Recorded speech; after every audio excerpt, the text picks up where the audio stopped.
o que aprendemos com a vida dos homens de Elohim? A vida desses homens nos trazem explicações, nos trazem experiências e podemos aprender com esses homens muitas coisas. Noé, na verdade, em hebraico é Noah. Noah significa repouso, descanso. Então o nome certo é Noah, puxando o het na garganta, essa gutural aqui, tá? É o het, tá? O som aspirado, Noah, tá bom? Repouso. Primeiro ponto, não foi destruído, não morreu com aquela geração porque recebeu graça. Primeira coisa que nós aprendemos com Noé, que ele não pereceu com aquela geração. Em Gênesis 6:5, veja o que diz. E viu Yod Rei Vav Rei, aqui pronuncio eu, Yahweh, tá?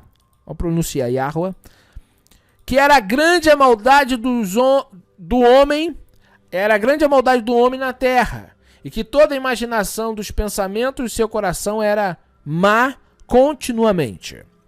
Então, arrependeu-se Yod Rei Vav Rei, tá? Na verdade, esse arrependimento aqui não é o mesmo que techuvá, tá?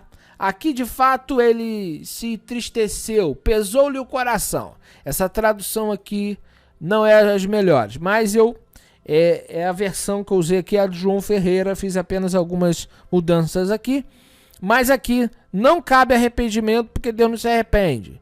Arrependimento tem conotação de quê? Abandonar o pecado e voltar-se para Deus. Aqui é o pesar, tá? É o pesar do quê, Felipe?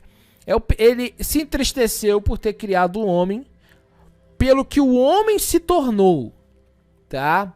O homem se tornou, então ele se entristeceu porque o homem ficou da forma da qual ele ficou. Então, não é arrependimento no sentido para nós como pessoas que transgridem e retornam, tá ok? É nesse sentido.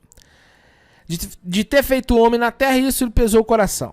E disse Yod Rei Vav Rei, disse o nosso grande Criador: destruirei da face da terra o homem que criei.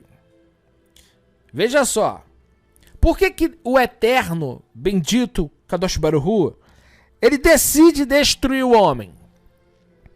Por quê? Porque era grande a maldade do homem na terra. Quando você coloca era grande a maldade, você não faz ideia o que existia. Não é nem lícito eu ficar enumerando a maldade que o homem praticava. Eu poderia passar horas aqui só falando da maldade que eles faziam. E é coisa repugnante, é coisa suja, é coisa horrível, é coisa imaginável, sabe? O ser humano se tornou mal continuamente. Pessoas tirando vantagem, pessoas matando, pessoas fazendo de torta pela direita. Tudo que eles pensavam fazer. Era um mundo sem lei. Todo mundo fazia o que dava na telha. Dá para entender mais ou menos aonde dá para chegar essa conjectura? Então eu não vou nem enumerar como que o homem estava. Você já pode imaginar. Todos os tipos de atrocidades, maldades existiam naquele tempo.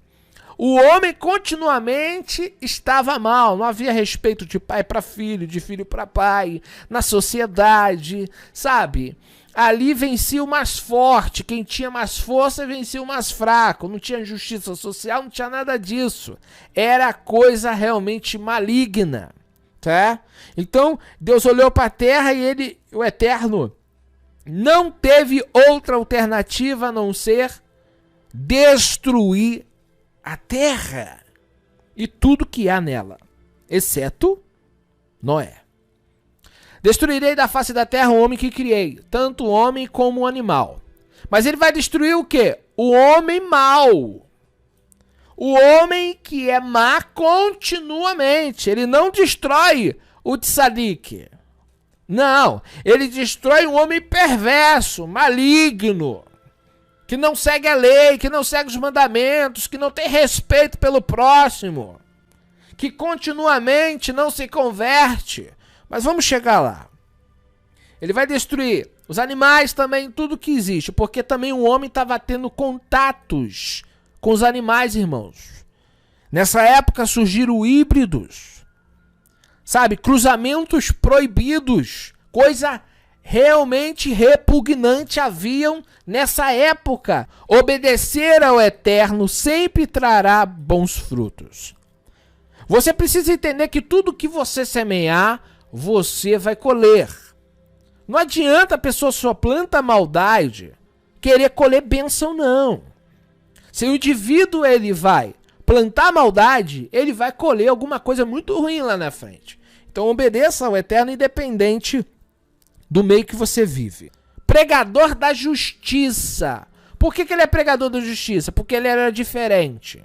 Ele pregava o que ele vivia. Mas o povo não queria nada com Deus. O povo queria viver aquela vidinha ridícula.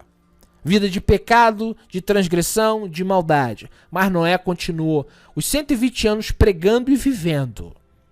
É isso que você tem que aprender com Noé. O mundo pode estar virado de cabeça para baixo, mas você não vai se corromper. Você vai continuar o caminho.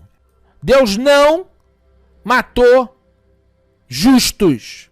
O Eterno trouxe o dilúvio para destruir ímpios.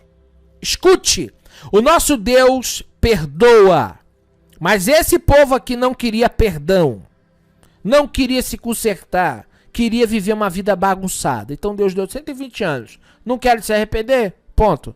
Então, lavo minhas mãos e executo o juízo. Foi isso que aconteceu. Tem pessoas que dizem que não dá para cumprir a lei de Deus, não dá para cumprir mandamento. Que vergonha, hein? Que vergonha, hein? Olha para Noé, vê se aprende alguma coisa. Para de ser papagaio falando o que os outros falam no sistema religioso. Não, porque não dá para cumprir a lei. É interessante como que Noé, Tzadik e Tamim. Ele era o quê? Um anjo? Ele tinha uréola na cabeça? Ele era um ser humano que decidiu viver diferente da terra dele. Não se corromper com o mundo. Ele não se corrompeu. O mundo pode estar todo escangalhado. É possível viver uma vida diferente. Então não dá desculpa não, que é feio, tá? 2. Cumprir a palavra de Elohim mesmo que seja sozinho. Tá todo mundo fazendo errado, eu vou fazer certo. Eu não vou fazer errado porque o meu vizinho tá fazendo errado. Eu vou fazer certo porque Deus me chamou para fazer o certo. Então não adianta querer se espelhar no seu vizinho. Eu vou me espelhar no Mashiach, vou me espelhar no Eterno. Eu não vou seguir os homens, porque eles estão tortos, eu vou andar torto. Tá todo mundo andando assim, eu vou andar assim. Tá todo mundo vivendo uma vida torta, eu vou viver uma vida torta. Não. Cumprir a palavra de Elohim, mesmo que seja sozinho. 3, obedecer ao Eterno é o melhor investimento. Por quê? Porque o Eterno não deixou Noé morrer.